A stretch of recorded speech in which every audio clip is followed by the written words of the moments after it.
Hello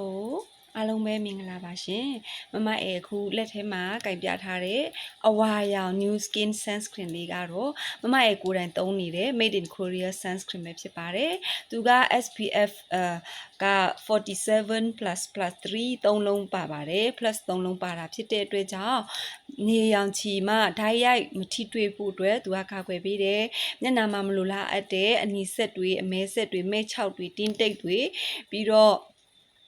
ဟော်မုန်းကြောင့်ဖြစ်တဲ့တင်းတိတ်တွေကိုလည်းသူကဖြည်းဖြည်းချင်းပါစီတယ်ဒါပေမဲ့လေပုံမှန်လေးလိမ့်ပေးရပါမယ်ဟော်မုန်းကြောင့်ဖြစ်တဲ့ skin အသားအရည်တွေကြတော့တချို့ကဖြည်းဖြည်းချင်းပါတယ်ဒါပေမဲ့တချို့ကကြတော့ဆရာဝန်နဲ့ပြရမယ်အဆင့်ထိဖြစ်တယ်ပေါ့နော်အဲဒါကြောင့်မလို့ဒီ sunscreen ဆိုတာကမရှိမဖြစ် skin care step ထဲမှာပါပါတယ် sunscreen ကိုမလိမ့်တဲ့အကျိုးကျေးဇူးတွေကမျက်နှာကိုအမဲချောက်တွေအမဲဆက်တွေဖြစ်ပေါ်စေပါတယ်အဲဒါကြောင့်မလို့ sunscreen မလိမ့်မဲနဲ့မနေကြပါနဲ့အသက်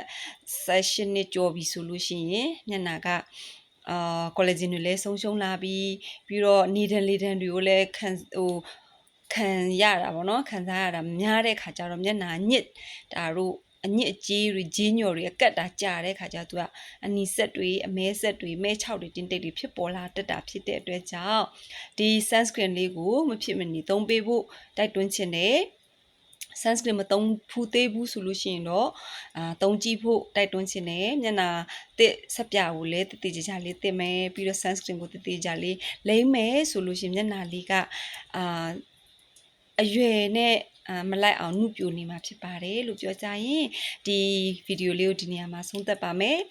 sunscreen လိုအပ်တဲ့အသေးလေးတွေမမအေကိုလာရောက်ပြီးတော့ order တင်ထားလို့ရပါတယ်အားလုံးကျေးဇူးများတင်ပါတယ်ရှင်